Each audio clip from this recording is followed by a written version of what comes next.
Hello, and welcome back to another episode of Nobody's Doing It Right, the podcast for those who are uncertain. My name is Kat. I'm one of these perpetually uncertain people and now turned guide to help anybody else who feels uncertain. And today's episode is going to be about choosing to make people dislike you. And I'll explain a bit more about this because I know the title can be a bit controversial. But before we get into it, just for anyone who doesn't know, anyone who's new here, I offer one-to-one chat sessions for anyone who wants to talk about topics like these or anything you're struggling with in more detail. I'm not a therapist or anything like that. I'm just somebody who has a very specific point of view on these things and has gone through them myself. So yeah, if you need someone to talk through something with, feel free to book with me on my website. I also write books and I have them for sale on my website as well. My most recent one is the Self-Expression Handbook. I'm also working on another one coming up soon. So if you want to be notified of any of that stuff, any news, any updates, I also send out weekly letters. Feel free to subscribe to my newsletter. The weekly letters are more of me just talking about lessons that I'm learning in the moment and writing about them. So like you're kind of getting a real-time view and exploration of my brain and my process, like my emotional processing process through these weekly newsletters. So if you're interested in that, you want to learn a bit more about what's going on in my life and how I'm working through things and the things I'm learning, feel free to sign up for my newsletter on my website. And all the links will be in the show notes, whether this is on YouTube or whatever podcast app you're listening to. Yeah, I think that's it for housekeeping. So let's get into the actual episode. I made a video about this on TikTok, I think sometime last week, saying that you should start choosing to make people dislike you. And it's done pretty well so far. So I think it is something that a lot of people needed to hear. Now, this is coming from the point of view of somebody who is a people pleaser. I've obviously healed a lot of my people pleaser tendencies, so I've gotten way better at it.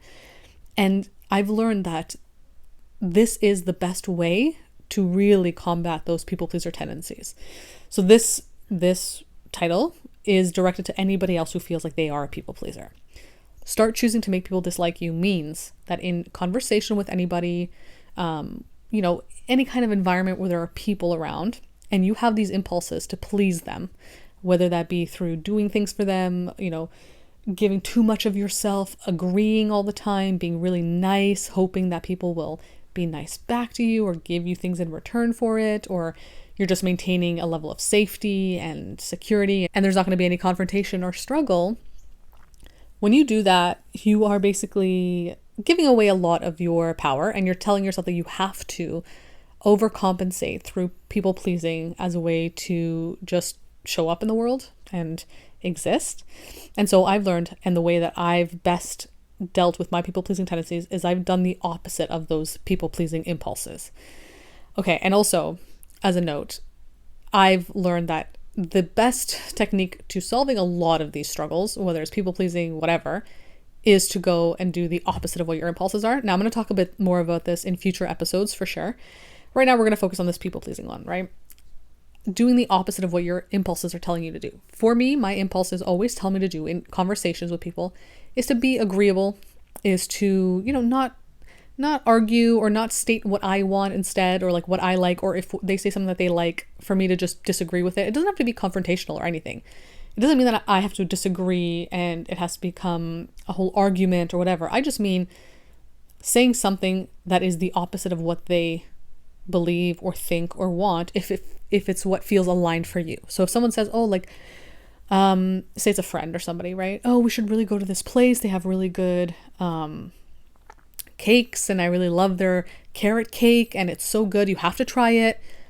Old Kat, to not be confrontational or whatever, would have been like, yeah, for sure. Like, okay, yeah, we can definitely try that. Even if I didn't like that kind of cake, I would kind of agree with it. Or if a friend of mine would talk about something that they really like a movie or a show, and I didn't really know anything about it, and they went into detail about it, and they were talking about it, because I had like people-pleasing tendencies, I wanted to make this person like me and, keep things good because it's a friend, whatever. I wouldn't say that I didn't know that thing so that then they could explain it to me and we could have a different kind of conversation. I would just agree, even if I didn't really know what they were talking about, just to avoid the discomfort, you know? And oftentimes that feeling of wanting to avoid that and just going along with it and people pleasing and all that stuff is because you don't want people to dislike you. You want to have your friends there. You want to have partners that like you and see value in you, or even in jobs, right? You don't want to make anyone uncomfortable or disagree with anybody because, you want to just be liked, as we all do, right? So the reason I say choose to make people dislike you is whatever in your head you think will make someone dislike you, whether that's saying you don't know something, or saying you don't like that same thing that they like, or disagreeing with one of their opinions, even if it's in a nice, civil way, obviously, do that, because that's the trigger point right there. It's feeling like, oh, I have to say this because that's the only way for them to like me. The work is in choosing, or rather the change is in choosing to instead do the thing that you think will make them dislike you, right? In your head, you think that if I tell them I don't like that thing, they're not going to like me anymore. Do that. Because realistically, most people aren't going to think that. That's just what you think people are going to think. Because maybe you've been conditioned in childhood to always, just always please people because that's the way you felt safe, in your childhood. Most people aren't going to, especially the right people for you, right? Friends that actually care about you, family that actually cares about you, romantic partners that actually care about you and want to know you and want you to show up authentically. They're not going to dislike you because you decided to just say, oh, I don't really like that thing. This is Editing Cat. I just wanted to add in this section that, yes, because you're a people pleaser, probably from childhood, it probably means that your family will be angry or dislike you if you disagree with certain things, right? Because otherwise you wouldn't have been taught to be a people pleaser had it not been for that, right? You might have family members that would argue or would be really aggressive and overbearing, and you were trained to not agree, or you were trained to agree with them and not disagree, so that you stay safe and so that you don't cause any problems. So I'm not trying to disregard that as being a factor as to why you're still a people pleaser now. And yes, it will probably affect your family relationships a lot, especially if these family members don't want to change, they don't want to grow. But I think there are many family members, from my own experience as well, that you might not think are capable of being okay with you not being a people pleaser. You might think that they will always be like this or whatever, but you won't know for sure until you try, right? And ultimately, it's about you doing this, working on these people pleaser tendencies for your adult self now, right? Being that person that you needed when you were a kid now as an adult. And yes, it might mean that you won't get along with some of your family members, totally. And if you choose instead to people please around them just to maintain safety and to not cause problems in your family, that's totally fine too, right? It's just about having that awareness and knowing that, okay, I'm doing this, I'm choosing to do it right now because I really don't want to deal with the hassle of it. But being aware that it is people pleasing, you're doing it, you're mindful of the fact that you're doing it as a way to just have some peace of mind. Totally fair. However, there's some family members that will follow you into this path and be okay with you asserting yourself a bit more and not being a people pleaser. And you wouldn't know that until you tried it and were surprised by their reaction, right? So in a sense, it might create more of a connection with this family member because you started, quote unquote, making them dislike you or doing things that make them dislike you. But also, yes, it's understandable that if you don't want to do that because you don't want to cause any problems and you want to just keep the peace, totally fair. I think ultimately the goal is always just awareness, just to be aware of what you're doing and why you're doing it. Even if you choose to do the same thing again, just being aware that you're doing it, not doing it mindlessly or subconsciously. I actually prefer this instead. Or if you say, oh, I don't really know that show you're talking about. Can you, what happens in it? They're not going to be like, oh my God, you don't know. Oh my God, you don't know that? What are you, stupid? Which might be a fear in you, right? Or they might just start looking down on you or whatever comes up for you. Everybody's different, right? But realistically, the right people for you, people that are aligned with you, that are good for you, are not going to think that. They're going to take that as an opportunity of vulnerability. You've shared a vulnerability. You've said, oh, I don't know this thing, or I don't like this thing, right? Because I truly believe stating what you like and what you don't like is a vulnerable thing to do, right? You're letting somebody into your world. And for others who are people pleasers and also fearful avoidance, vulnerability is really, really hard because you do tend to feel unsafe when you show parts of yourself, right? So the people that actually care about you take this opportunity for vulnerability. They've seen that you have been vulnerable about something, and now they're thinking, oh, perfect.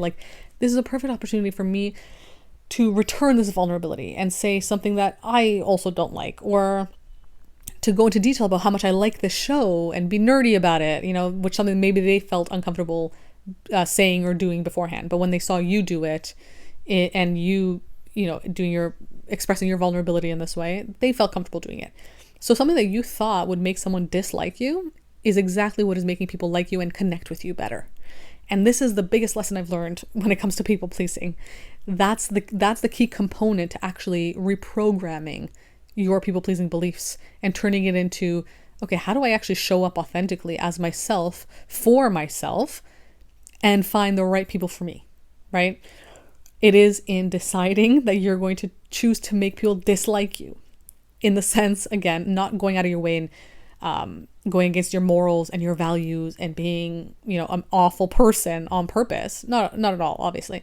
It's just what you think, what you've been programmed to think, whatever self-limiting beliefs you have about what people will think about you if you state your truth. That's exactly what you need to do. That's the pressure point, right? That you need to push on in order to really transcend these beliefs and to move past people pleasing into just self-awareness, self-alignment, authenticity, all that stuff. That's the work. And obviously it's easier said than done. It is very uncomfortable to do this when you first start. But as somebody who's gone through it, who's done it more and more, once you start doing it and you start showing yourself, just for you, to start showing yourself, oh, I'm actually capable of saying the opposite if it's what is right for me, right? The opposite of what someone else says. If it's right for me, I'm capable of saying that. So, and I didn't, burst into flames or anything, whatever. They didn't hate me. They didn't abandon me. So let me try it again. And then the next time the same thing happens where nothing bad happens, you just kind of expressed yourself and that person learned a little bit more about you and, whatever. So then you're like, okay, let me try it again and then again. And after a while, it just becomes second nature. It just becomes who you are. Your authenticity is who you are. And all of a sudden now you're not really caring about people pleasing. You're caring about connecting with people through authenticity and kindness and all that stuff, but not in a transactional way, not in a way of, okay, I'm going to say these things or not say these things as a way to make sure that I get their validation back or they don't abandon me back or whatever. It's from a genuine place, an unconditional place. You're showing up as you are and hoping that people are showing up as they are. And the people who do not want to show up as they are will probably shy away from showing up, or rather, will probably shy away from you because you're showing up as you are, right? We kind of feel discomfort around people like that. If we're not showing up in our true light and we see people do it, we feel a certain way. At least that's something that I've experienced. I'm sure other people have as well. Probably doesn't apply to everyone, of course. But when you see someone showing up in their true, authentic light and you're not doing that for yourself, you feel uncomfortable around them. You might shy away from them. You might steer clear of them. You probably, as they say, like attracts like. You probably attract other people who are also not living in their authentic light. I know that's from my own experience. I've had friends who, again, your friends, your relationships, everybody's a reflection of you as you are in this current moment, right? And if you find that some people in your life are not feeling good to be around anymore, it might be that you are either shifting out of that headspace or, the dynamics just unfolding in a different way. And it's important to reevaluate these relationships constantly, right? So yeah, if you're showing up authentically, someone else who is also willing to show up authentically will find you. You'll find each other because you're on the same frequency or you're vibrating in the same way. And so it really stems from taking the risk to be disliked in whatever way your mind is telling you will make people dislike you. I'm not saying to go out here and be like one of these very aggressive podcasters that say really controversial things to be disliked, to cause a bit of a stir online. No, I just mean in whatever way you think or you're scared of being disliked by people, just by being your authentic self, just with even small, simple things, that's exactly what you need to do. You need to push through that fear and just say that thing that you really want to say. Do that thing you want to do. Disagree with them if you feel like you need to disagree with them. And again, it doesn't have to be an aggressive disagreement. It could just be, oh yeah, no, oh, you like that? Oh, I don't really like that. Sometimes that can be really hard for people pleasers to say. But again, the more you allow yourself to be a people pleaser in that sense, to say, oh, you like that? Yeah, I like that too. Even if you don't, you're just telling yourself that you don't deserve to be authentic. You're just telling yourself that you have to show up in a fake way to get love and approval. You can't show up authentically and get love and approval because your authentic self is bad or wrong or whatever. That's the belief that you're fostering in your mind when you don't allow yourself to just be you, you know? And that's something I lived with for a lot of my life, where I felt like, no, I can't be authentic because no one's going to want my authentic self. Like, why would anyone want that? But it's because I didn't want that. Like, I wasn't letting myself do that and see that in myself. So of course, if I'm not allowing myself to just be authentic and vulnerable and open and honest about who I am to myself, I'm going to assume that other people don't want to see that about me either, right? But realistically, it's when I started being more authentic that I found people more like me, and I connected better with people who I might not have connected with as much before. I lost friends that I wasn't connecting with because we're both in this headspace of not being authentic, you know? I think it's a really valuable tool. So if you're struggling with people pleasing and you don't know how to really stop doing it, it's not that you have to stop people pleasing, it's that you just have to start allowing yourself to be disliked. And again, it's easier said than done. It takes a lot of time, it takes a lot of practice, it takes a lot of sitting in discomfort. But I think just having the awareness of moments where you are urged to agree with somebody or people please, that's the first step. Just recognizing, like, okay, this is a situation where I'm feeling the urge to do something that's a people pleaser thing. Even if you can't do the opposite, even if you can't break out of that cycle, just having the awareness, I think, is enough to really get those gears turning for yourself, right? So allow yourself to just be aware and not beat yourself up for not being able to change things immediately. Because the more you beat yourself up because of that, the more you won't want to do it. You know, it'll be even scarier to do because you're like, oh, if I don't even succeed at it, I'm also going to beat myself up. So what's the point of even trying, right? So just allow yourself to have awareness. And give yourself the time that you need. Everyone's different. Everyone's process and journey is different. So be aware. And then at some point, I am sure you will feel the urge to do the opposite. It'll just be in you. Now that you've kind of put this in your head, like, okay, this is what I want to start doing, you'll be guided to it when it's right for you.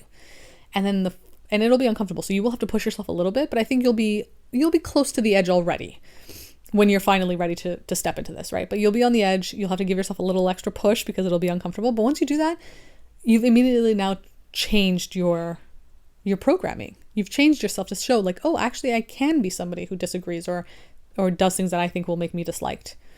And then from there on, it's so much easier. But it takes that one, like that first time to really solidify it in your head, like, okay, yeah, I am capable of doing this.